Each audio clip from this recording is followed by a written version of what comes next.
الحمد للہ والصلاة والسلام علی نبینا سیدنا خیر خلق اللہ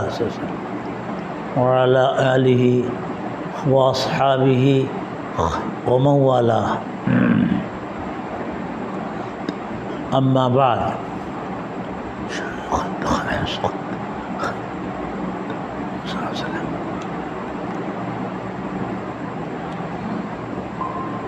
يقول المؤلف رحمه الله عز وجل: رضاعته صلى الله عليه وسلم. والتمس عبد المطلب لحفيده اليتيم الذي كان أحب أولاده إليه مرضعا من البادية على عادة العرب، وأدركت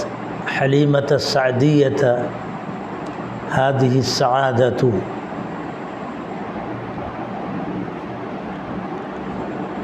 وكانت خرجت من بلدها تلتمس الرضعاء، وكان العام عام جدب وهم في ضيق وشدة، وعرض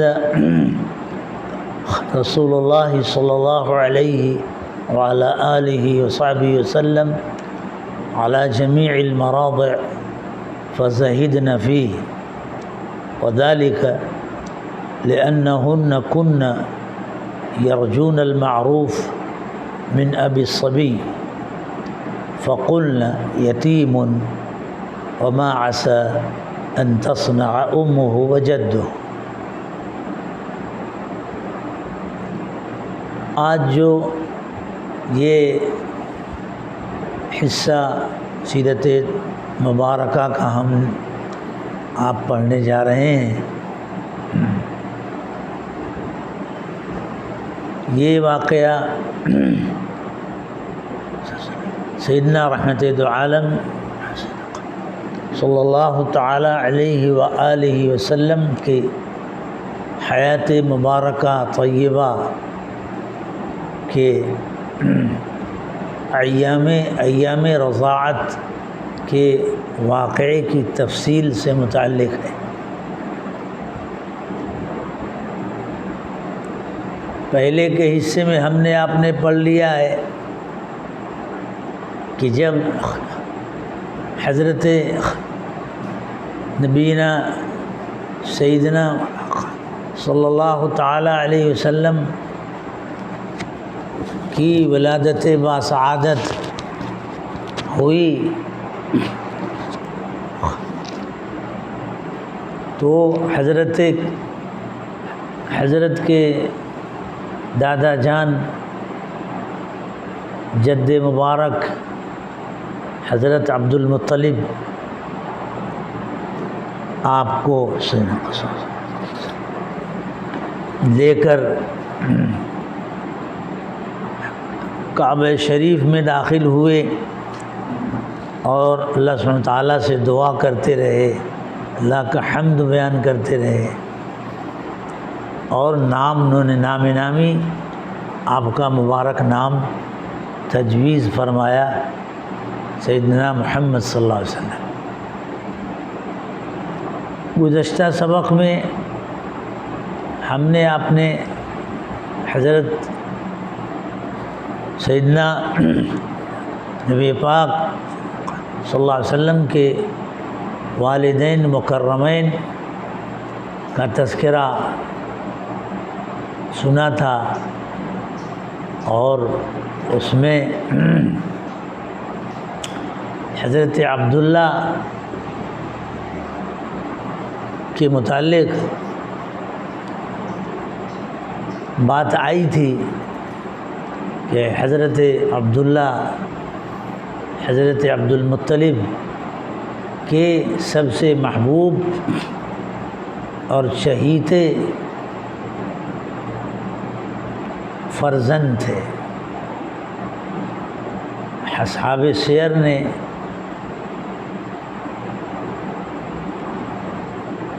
بڑی منقبت اور فضیلت کے واقعات میں سے واقعہ حضرت عبداللہ کے بارے میں بیان کیا ہے، اور ان سے حضرت رضی اللہ عنہ عبداللہ کا مقام واضح ہوتا ہے کہ ان کا بھی لقب عبداللہ الذبیح سے مشہور ہے،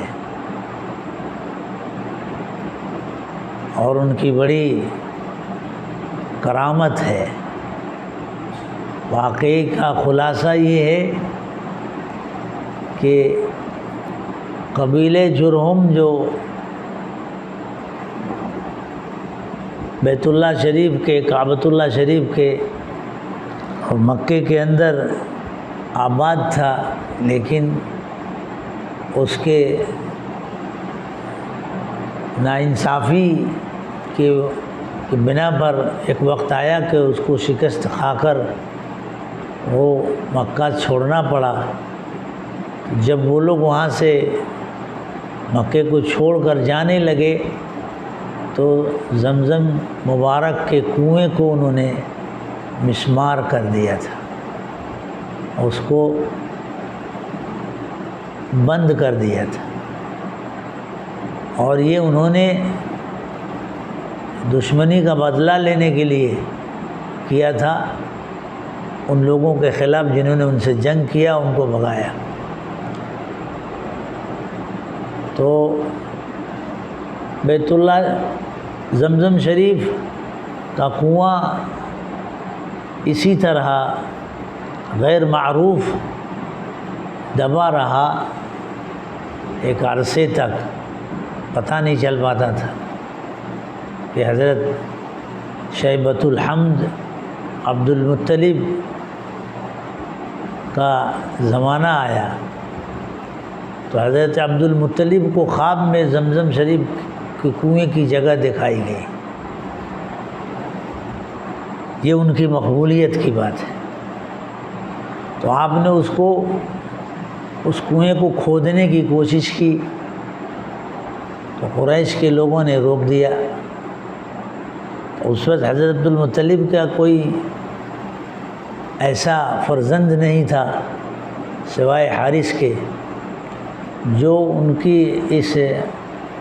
خواہش اور مقصد کے پورا کرنے میں تعاون کرے۔ تو حضرت عبد المطلب نے نظر مانی تھی اللہ سبحانہ تعالیٰ سے کہ اللہ اگر آپ مجھے 10 اولاد 10 لڑکے اگر مجھے نصیب ہوئے آپ کی طرف سے جو اس زمزم شریف کے کنویں کی حفاظت کریں اور اس میں ہماری مدد کریں، جو ان کی حفاظت کرے اور ان کی مدد کرے، تو میں ان میں سے ایک کو اللہ کے لیے ذبح کروں گا۔ یہ نظر مانی تھی۔ تو اللہ سبحانہ تعالیٰ نے ان کو 10 اولاد عطا فرمائے۔ تو اب چاہا کہ اپنی نظر کو اللہ تعالیٰ کے لیے پورا کریں، تو قرہ نکالا کہ کس کو ذبح کریں، تو اس میں قرہ جو ہے حضرت عبداللہ کے نام نکلا۔ تو بیت اللہ شریف کے سامنے آپ کو اللہ کے لیے ذبح کرنے کا ارادہ کیا تو قریش نے اس سے ان کو روک دیا اور ان سے کہا کہ تم اس معاملے میں مدینہ پاک کے اندر جو ایک عرافہ ہے کاہنہ، اس سے جا کے رجوع کرو اور اس سے اپنے لڑکے کے ذبح کرنے کے معاملے میں معلوم کرو کہ ایسا واقعہ ہے، میں کیا کروں۔ تو اس نے حضرت عبداللہ سے کہا کہ ان کے بدلے میں تم 10 اونٹ مقرر کرو اور 10 اونٹ رکھو، کیونکہ ایک فرد کی ان کے نزدیک یہ دیت 10 اونٹ تھی اس وقت. اور پھر کہا پھر فال نکالو، عبداللہ کے نام نکالو اور اونٹ کے، کہ اونٹ کو ذبح کریں یا عبداللہ کو ذبح کریں، اس پر وہ فال نکالو. تو اگر پھر اونٹ عبداللہ ہی کے نام نکلے تو ان کو ذبح کرنا ہے، تو پھر 10 اونٹ اور بڑھاؤ.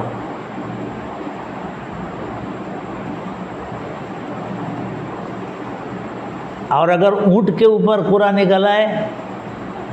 10 اونٹ کے بعد عبداللہ کے نام نہیں نکلے، اونٹ کے ہی نکلے، تو پھر اس وقت اس اونٹ کو 10 اونٹوں کو ذبح کر دو کہ اس سے تمہارا رب راضی ہے اور تمہارے اس بچے کو اس سے نجات مل گئی. سب مکہ شریف آئے، اونٹ لایا گیا اور تیر والے کو بھی لایا گیا. حضرت عبد المطلب حبل جو اس وقت کا بت تھا بیت اللہ شریف کے داخل میں، اس کے پاس کھڑے ہو کے اللہ سے دعا کرتے رہے. اور وہ تیر والا وہ تیر نکالتا رہا، تو جب جب حضرت عبداللہ کے نام کا تیر نکلتا وہ 10 اونٹ بڑھا دیتے کہ اور 10 اونٹ اور 10 اونٹ بڑھاؤ اور 10 اونٹ بڑھاؤ، یہاں تک کہ جب 100 اونٹ پہنچ گئے، یعنی نکلا کہ گویا 10 بار حضرت عبداللہ کے نام ہی تیر فال نکلا کہ انہی کو ذبح کرو، اونٹ کو نہیں ذبح کرو. اونٹ کے نام نہیں نکلتا تھا. تو بڑھاتے رہے یہاں تک کہ 100 اونٹ جب پہنچے. اور اس پورے وقت میں حضرت عبد المطلب اللہ سبحانہ تعالیٰ سے دعا کرتے رہے کھڑے ہو کر حبل کے پاس. تو قریش کے ایک شخص نے کہا کہ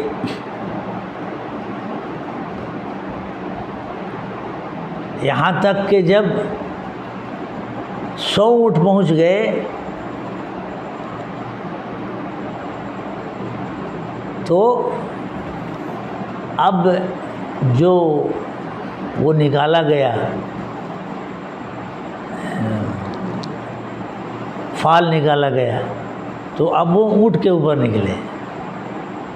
کہ اونٹ کو ذبح کرو. تو اس وقت حضرت عبد المطلب اس پر خوش ہوئے اور قربانی کیا، نحر الابل، سارے اونٹوں کو ذبح کر دیا. اور اللہ سبحانہ تعالیٰ نے اس طرح ان کو نجات دی. اس پر اللہ سبحانہ تعالیٰ نے حضرت عبداللہ کو جو حضرت نبی پاک سیدنا آقا صلی اللہ علیہ وسلم کے والد بزرگوار ہیں، ان کو اللہ نے اس طرح سے بچایا. تو اس طرح حضرت عبداللہ کا رضی اللہ عنہ کا مقام آیا ہوتا ہے. ان کا لقب ہی ذبیح تھا، اور حضرت عبد المطلب کے 10 لڑکوں میں سب سے زیادہ محبوب وہی تھے ان کے نزدیک. اور اس عجیب و غریب واقعے نے تو ان کی محبت میں اور اضافہ کر دیا. تو یہ والد ماجد کی حیات و مبارک زندگی میں ہی ایک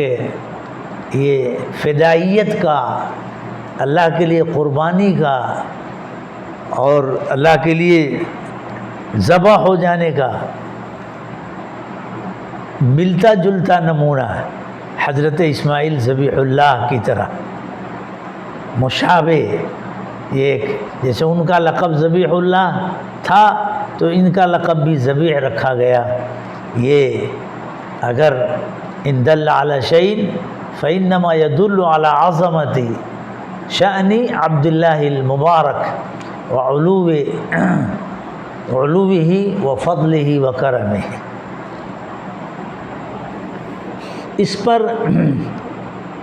ہمیں ایک بات یہ بھی لکھی گئی ہے کہ یہ حضرت عبداللہ کے نام پر 100 اونٹ پر پہنچنے کے بعد قرع فال جو ہے اونٹ کے نام کا نکلنا، یہ بنیاد ہے اور یہ ایک آغاز ہے اور بنیاد ہے اسلامی شریعت کے اس مبارک حکم کی جو آگے چل کر اسلام نے قبول باقی رکھا۔ وہ کیا کہ اسلام میں جو دیت الرجل مومن ہے وہ 100 اونٹ کی ہے۔ یہ ان کی مقبولیت کی بات ہے کہ جب دیت متعین کی گئی اسلام میں تو وہی باقی رکھا گیا کہ 100 اونٹ کوئی باقی رکھو۔ یہ قریش کی فضیلت، حضرت عبد المطلب کی کرامات اور حضرت عبداللہ رضی اللہ عنہ کی مقدس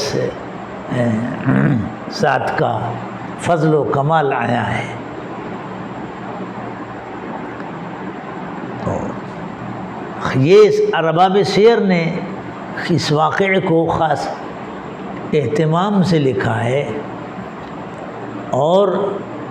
اس کے بعد ولادت عظیمہ مبارکہ کا جو واقعہ ہے اس کے بارے میں لکھتے ہیں نتائج کو شامل کرتے ہوئے کہ صلی اللہ علیہ وسلم کہ حضرت نبی پاک سیدنا آقا صلی اللہ علیہ وسلم کے والدین ماجدین کے شرف و کرامت کا اور ان کی طہارت و پاکیزگی کا اس پورے واقعے کے اندر بیان ہے۔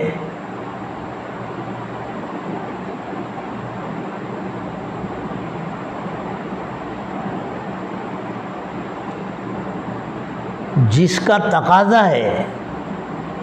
کہ ہم سب کے سب اور پوری انسانیت ذات عالی صلی اللہ علیہ وآلہ وسلم کی تعظیم و تقدیس کرے اور حضرت سیدنا آقا صلی اللہ علیہ وسلم کی محبت اختیار کرے اور آپ کی اطاعت و متابعت پر آئے۔ اسی طرح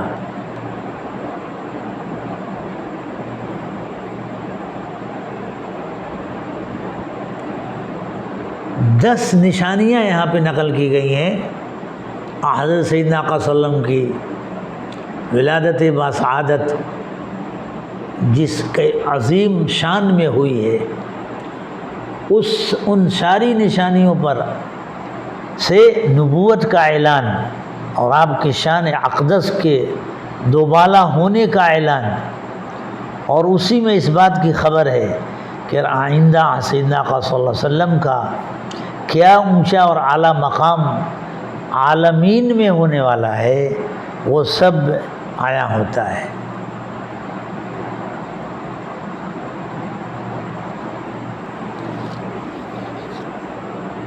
اس میں سے ایک تو یہ کہ آپ کی دنیا میں تشریف آوری عقد مسنون کے مقدس عظیم شرافت اور عظمت اور کرامت کے واسطے سے ہوا ہے۔ اس زمانے جاہلیت میں جہاں فساد و بگاڑ پھیلا ہوا تھا، تو کہتے ہیں یہ الہی تحفظ ہے صلی اللہ علیہ وسلم ذات اقدس صلی اللہ علیہ وسلم کے پورے خاندان کا، آپ سیدنا آقا صلی اللہ علیہ وسلم کا الہی تحفظ ہے جس پر اللہ سبحانہ وتعالیٰ کے علاوہ کوئی قادر نہیں ہے۔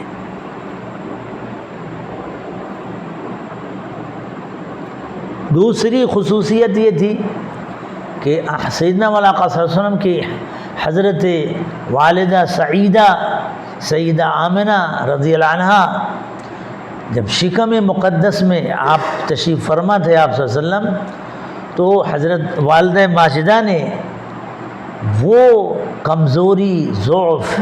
اور لاغری کا معمولی اثر بھی نہیں محسوس فرمایا جو عام طور سے دنیا کے اندر مائیں اس حالت میں صلی اللہ علیہ وسلم محسوس کیا کرتی تھی، ذرا بھی نہیں۔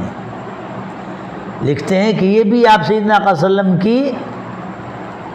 نشانی ہے، نبوت، معجزہ ہے کہ آپ تشریف فرمائیں۔ جب حضرت سیدہ آمنہ رضی اللہ عنہا امی جان کہ آپ صلی اللہ علیہ وسلم اپنے والدہ ماجدہ کے شکم مقدس میں تشریف فرما تھے، اور جب آپ کی ولادت ہوئی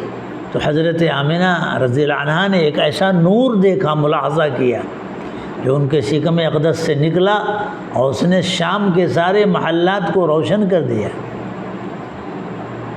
یہ آپ کے معجزات ہیں ولادت کے وقت کے صلی اللہ علیہ وسلم۔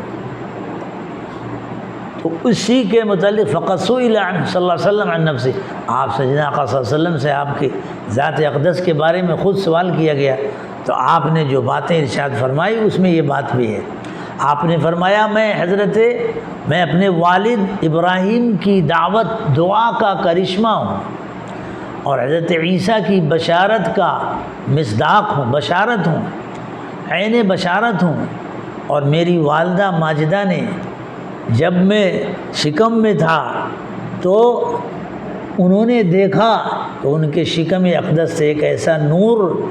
درخشاں نکلا جس نے شام کے محلات کو ان کے اوپر روشن کر دیا۔ یہ دنیا کی تاریخ میں، انسانیت کی تاریخ میں، من آدم علیہ السلام الی آخر الساعہ کسی شخص کی یہ خصوصیت نہیں ہے اور نہ ہوگی، صرف اس رہبر عالم سیدنا رحمت دو عالم صلی اللہ علیہ وسلم کی خصوصیت ہے۔ کسی ماں کو، مقدس ماں کو، یہ مقدس صفت اور امتیاز اور خصوصیت کسی کو بھی حاصل نہیں اور نہ ہوگا۔ یہ ولادت سیدنا محمد صلی اللہ علیہ وسلم کی برکات ہیں۔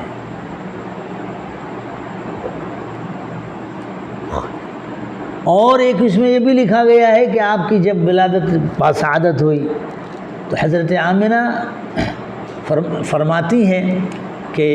جب آپ سیدنا آقا صلی اللہ علیہ وسلم شکم مقدس میں تھے تو ان کی خدمت میں آنے والا ایک کوئی آیا اور یہ خوشخبری دے کر گیا کہ دیکھو تمہارے شکم اقدس میں اس امت کے سردار اور آقا ہیں صلی اللہ علیہ وسلم۔ جب ان کی ولادت ہو جائے زمین پہ تو تم یہ جملہ کہنا اعیذہ بالواحد، میں ان کو پناہ میں دیتی ہوں اس ذات واحد الاحد کے جس کے علاوہ کوئی معبود نہیں، من شر کل حاسد، ہر حاسد کے شر سے، سب سے بڑے حاسد یہودی تھے، کیونکہ ان کی خاندان سے نبوت و سیادت قیامت تک کے لیے نکل گئی۔ فرمائے من کل شر حاسد، اور فرمائے اس کی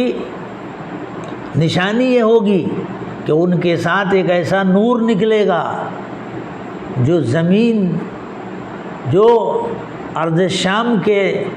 اندر جو بصرہ کے محلات ہیں وہ سب کو بھر دے گا۔ جب ایسا ہو جائے تو ان کا نام تم محمد رکھنا،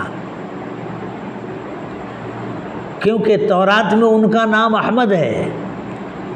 پورے آسمان و زمین والے ان کی مدح و ثنا خوانی کریں گے صلی اللہ علیہ وآلہ وصحبہ وسلم صلی اللہ علیہ وسلم۔ ایک خصوصیت آپ سیدنا آقا صلی اللہ علیہ وسلم کی یہ تھی کہ آپ جب دنیا میں تشریف لائے تو آپ کی ناف مقدس پیدائشی طور پر کٹی ہوئی تھی۔ حالانکہ دنیا میں بچہ پیدا ہوتا ہے تو اس کی ناف ماں کی اس سے پاؤں سے متصل ہوتی ہیں، پھر اس کو کاٹتے ہیں، دایا کاٹتی ہے، لیکن یہاں ایسا نہیں تھا۔ سیدنا آقا صلی اللہ علیہ وسلم کی پیدائشی طور پر ناف مقدس کٹی ہوئی تھی۔ اور دوسری خصوصیت، آپ سیدنا آقا صلی اللہ علیہ وسلم مختون تشریف لائے تھے۔ یہ علامت دیکھ کر حضرت آپ کے جد امجد حضرت عبد المطلب فریفتہ ہو گئے، اور انہوں نے کہا کہ میرے اس بیٹے کی ایک عظیم شان ہوگی۔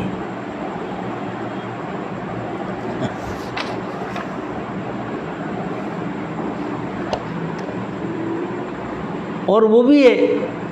کہ فارس کے اندر کسریٰ کے ایوان میں رعشہ طاری ہو گیا. فارس کی وہ آگ جو 1000 سال سے نہیں بجھی تھی وہ فوراً بجھ گئی، اور پورا بیت اللہ شریف جس گھر میں آپ کی ولادت عظیمہ ہوئی وہ گھر پورا نور سے بھر گیا. اور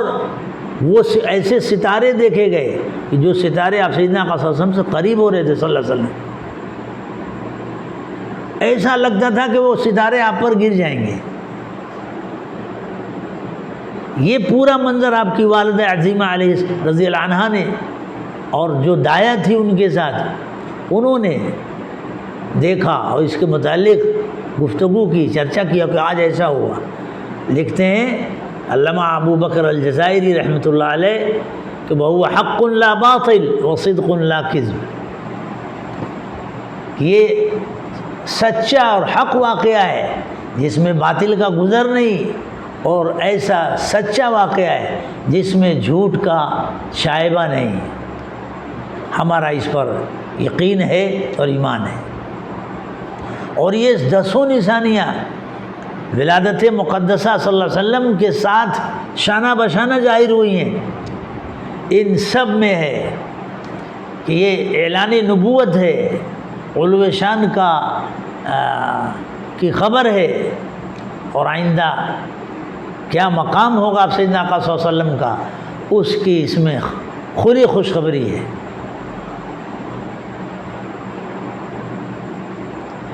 تو اس لیے انہی نشانیوں میں یہ پوری نشانی ہے کہ آپ سیدنا آقا صلی اللہ علیہ وسلم کی ولادت و سعادت سے یہ نشانی نکلتی ہے کہ آپ کی نبوت کا ثبوت ہوتا ہے، اور سارے انسانوں پر اس کی آپ کی سرداری، سیادت و قیادت کا اظہار ہوتا ہے کہ آپ کسی ایک قوم کے نبی نہیں. کل میں نے عرض کیا تھا کل سے پہلے کہ عالم کی نجات، عالم کی خوشبختی، سعادت بختی اتباع محمدی صلی اللہ علیہ وسلم سے وابستہ ہے. سیدنا محمد صلی اللہ علیہ وسلم کسی خاص قوم کے نبی نہیں ہیں، صرف مسلمانوں کے نبی نہیں ہیں، آپ انسانوں کے نبی ہیں، جناتوں کے نبی ہیں. کاش ہم سب کے سب سیدنا آقا صلی اللہ علیہ وسلم کے دامن مبارک کو تھام لیتے اور انسانیت آپ کی چرنوں میں، تعلیمات میں، آپ کی تعلیمات کو قبول کر کے، آپ کی ذات اقدس صلی اللہ علیہ وسلم کی رسالت کی تصدیق کر کے اپنی زندگی کو دنیا کے اندر بنا لیتی، اور آخرت تو انشاءاللہ بن ہی جاتی. اس لیے ہم کو اس پر شکرانہ ادا کرنا ہے کہ اللہ سبحانہ تعالیٰ نے ہم سب کو خلاف استحقاق حضرت سیدنا مولا آقا صلی اللہ علیہ وآلہ وسلم کی عظیم امت میں بنایا ہے، اور انسانیت کے لیے خیرخواہی، بھلائی چاہتے ہوئے آپ کے پیغام کو، آپ کے پیغام امن کو، آپ کے پیغام تعمیر کو، آپ کے پیغام انسانیت کو، آپ کی پیغام علم اور عمل کو، آپ کی پیغام توحید کو سارے انسانیت تک پہنچائیں، تاکہ انسانیت کو عزت اور خوشبختی نصیب ہو جائے. آمین. آج کے اس سبق میں اتنا ہی، پھر انشاءاللہ آئندہ. وآخر دعوانا ان الحمد للہ رب العالمین.